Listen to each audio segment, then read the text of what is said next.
Hey everyone, it's Final Round. My name is Jordan, and we have probably the biggest slate this year that I've seen. I think it's the first time I've seen 5 total games.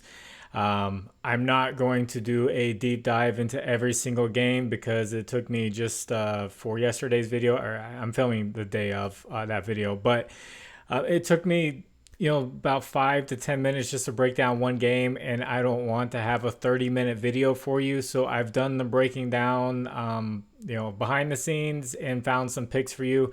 We do have lines out for all of these games. We kind of have just like the skeleton, bare bones of the lines. We don't have all the, points assists combined or just like assists for some certain people, but I did find some plays that I do like. It's 6 total plays.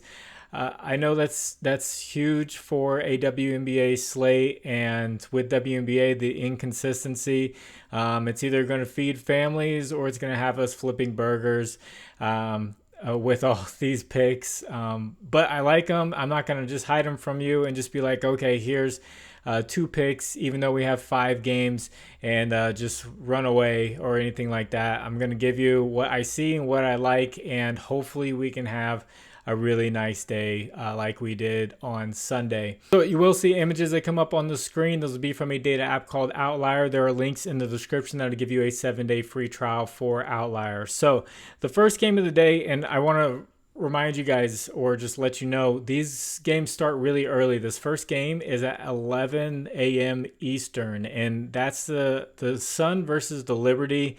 The Sun are very slow paced and the Liberty are very fast paced.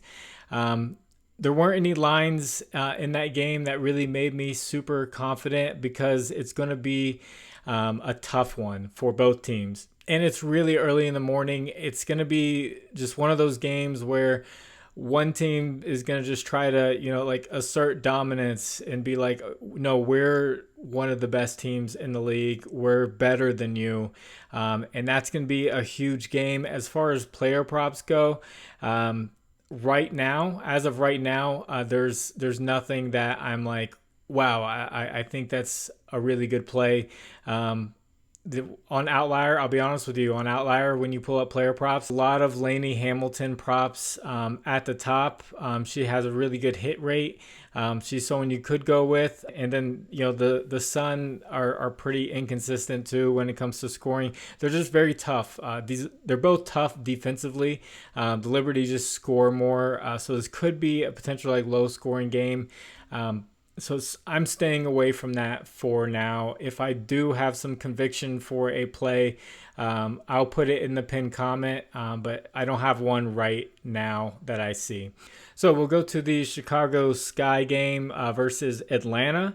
And my first pick is going to be Angel Reese over 12.5 rebounds at -132. She's gone over in 7 out of the last 9 games. And she's had 13 and 19 rebounds in 2 games against Atlanta. The 19 rebound was the most recent one. Huge rebounding game for her. Her points line is starting to get up there. I know she's scoring well, but her points line is at 15.5. And then if you want to add on rebounds, you have to pay a premium to get points plus rebounds. So if the points line is at 15.5, points plus rebounds is at 28.5. So you're adding on 13, which her line's at 12.5. So you're adding on 13 just to break even, and she'll need 14 just to make it worth it for the points prop, or you could flip things around and she'll need 16 points. That line's just getting really high up there, and of course she could definitely hit it, but for this game specifically, just because of her history, she's been doing really well rebounding against Atlanta, and with that 19 rebound game and a 13 rebound game, I'm going to stick with just rebounds here. If you believe in her points and you think she can get 16, you can go with that. if you want to combine them, I'm just telling you, it's a premium for that prop right now. And then this next play from this game is going to be Kennedy Carter. I feel like you have to go with her at 19.5 at plus 100.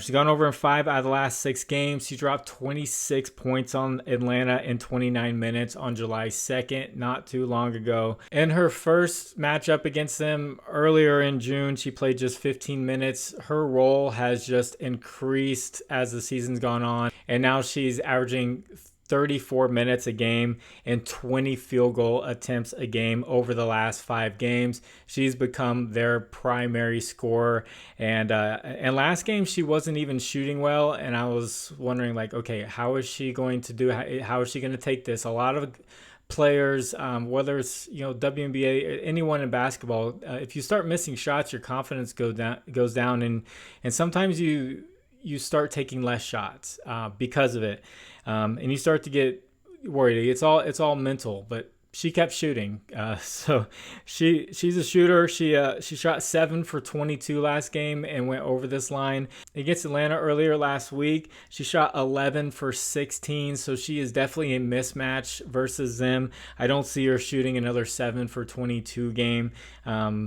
So I really do like her to get 20 plus points, and I feel like at plus 100, that's a really nice payout for someone who we know is not going to take like one attempt, and we know is going to keep shooting even if she is having an off game. So the volume should definitely be there for Kennedy Carter of the Chicago Sky. If you guys could, please like the video. If you haven't, please subscribe to the channel. If you have a little bit of extra time, could you leave a comment for the algorithm? I will not be making a video for tomorrow night. I will be at Copa America, the Colombia-Uruguay game, because they're here in Charlotte. My wife is Colombian. So if you want to leave a comment, tell me what you think is the best atmosphere for a sport. I think these soccer international games are up there. And then, there's college football. They have some great atmospheres like Penn State Whiteout and stuff like that. But give me your thoughts on the best sports atmosphere, maybe something you've been to. So the Chicago and Atlanta game, on the Atlanta side of things, I'm looking out for Alicia Gray's assist. They don't have that out right now. Jordan Canada is out again, and she's a good passer. She came back and she was getting in a groove of things, passing the ball really well. She went out. Gray got 8 assists, and then they went up against the Sun, and she didn't have a great game. But I would like to see where her assists are at. She's scoring well right now. She scored well against Chicago previously. So I would like to see what her points plus assists looks like, which they do not have out right at the moment. So this next game, Washington versus Indiana. My third pick is going to be Aaliyah Boston over 23.5 points plus rebounds. She's gone over 9 out of 10 games. She had 22 points and 8 rebounds against Washington on June 19th, the most recent game. I'm showing her recent stats have been improving, and every time I talk about Indiana, if you've been watching this channel, Caitlyn Clark has been improving, and with her being the leader and the distributor and everything, it has made everyone else's level of play rise, and the player it's affected the most and benefited the most is Aaliyah Boston, and you see it right here on the screen with 9 out of the last 10 games. This was not happening earlier in the season. Caitlyn Clark has really just lifted that level because she's bringing attention to herself because teams know she can score. She's willing to give the ball up, and she's finding Aaliyah Boston. Aaliyah Boston usually comes up, either sets a screen or she gets to the top of the key. Caitlyn knows she's there, kicks it over to her, and she'll take it to the basket from there. Washington is average giving up points, and they give up the 3rd most rebounds. Indiana, they actually get the most rebounds, and this is over the past month. So I think Aaliyah Boston has just a really high floor with the way Caitlyn Clark's been playing. So I do like her over this 23.5 points plus rebounds. Which leads me into this 4th pick. Kind of a Indiana game without a Caitlyn Clark pick, I feel like. And this line keeps going up and up, but she keeps improving, and hitting this line. Over 14.5 rebounds plus assist at minus 138. I swear this was like 11.5 not too long ago. She's gone over in 6 out of the last 8 games. She had 6 assists and 12 rebounds versus Washington. Washington is actually a little bit tough against assist, and that's why she ended up with 12 rebounds. But in the last 5 games, that's where she started hitting that double-digit mark in assist, and for the first time, she hadn't done it before. So for the last 5 games, she's actually had 11 or more assists in 4 out of the last 5 games. And she started flirting with the triple-double earlier before she got one against the Liberty, and I was thinking, okay, she's going to get one soon. I just didn't think it was going to be against the Liberty. So I have a feeling this is going to be something we're going to start seeing more and more with her, where she's going to be flirting with triple-doubles, or especially double-doubles with the assist. I think she'll have a better assist game than she did before, and then the rebounds are kind of a variable, but she's been rebounding well. So let's say she gets 10 assists, she just needs 5 rebounds. So I like her to continue to go over this line. Good hit rate, and like I said before, with her improvement, the lines have to adjust with her improvement, and she keeps going over, and then they have to adjust, and she keeps going over, and it's just the way she's progressing right now. Eventually she's going to be just a really great player, and we're not going to see something like this, but it's good to see the progression and having to try to keep up, and we can take advantage of it. So it's Caitlyn Clark over 14.5 rebounds plus assist.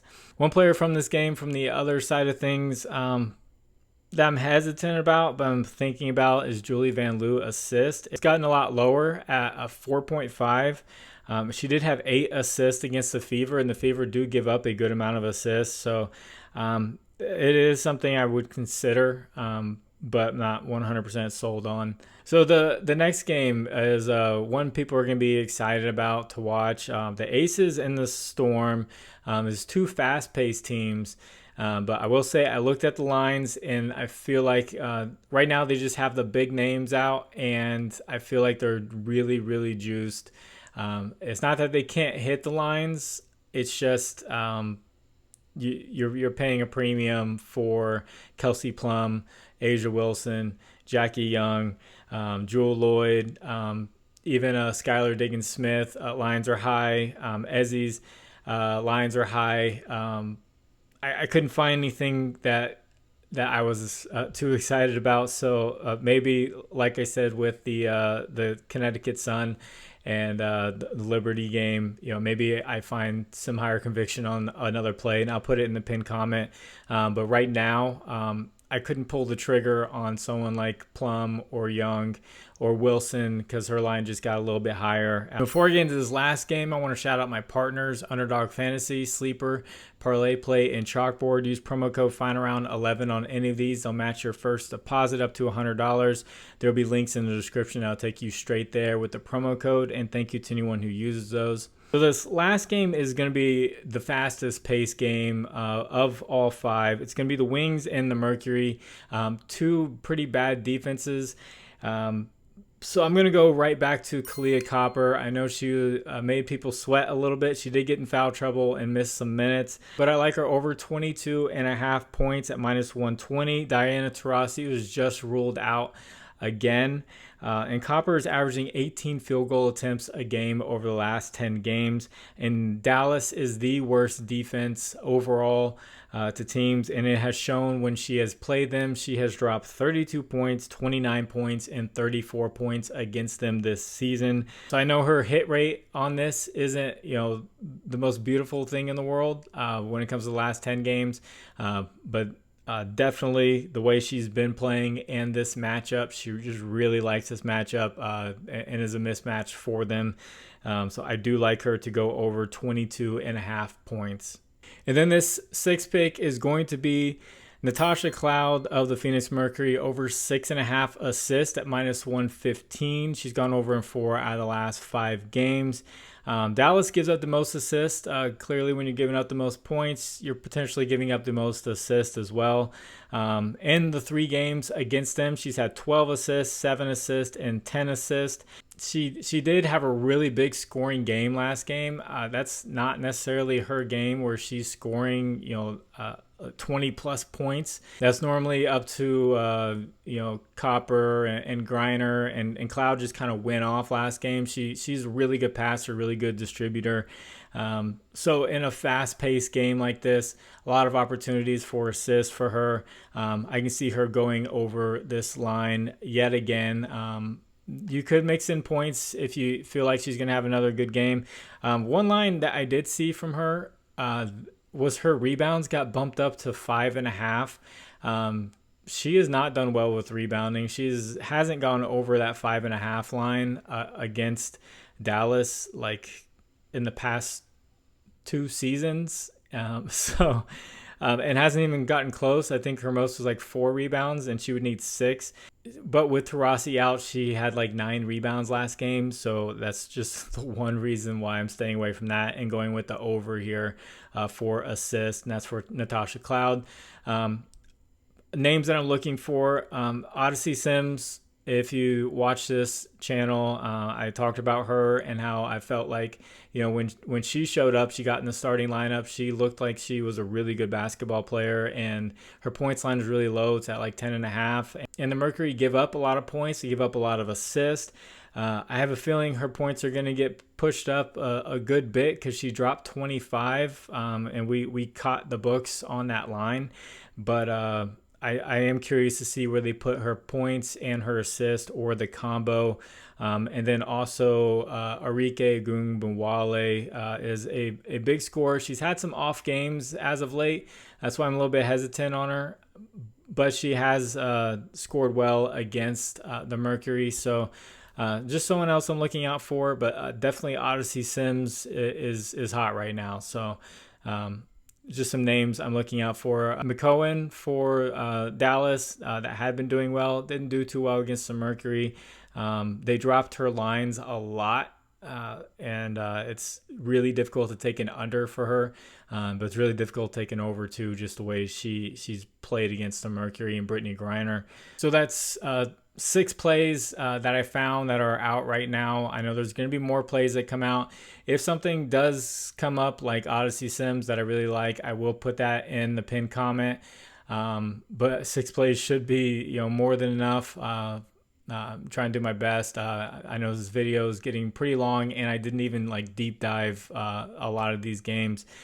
I didn't even make picks from 2 of them. So if you would like to discuss lines further, I have a Discord. Link is in the description. You can hop on in there and talk about WNBA, talk about baseball, all kinds of things. And like I said, once again, there will not be a video out tomorrow. I will be at the Copa America soccer game for Colombia. So no video for Thursday's game. I believe it's just 1 game.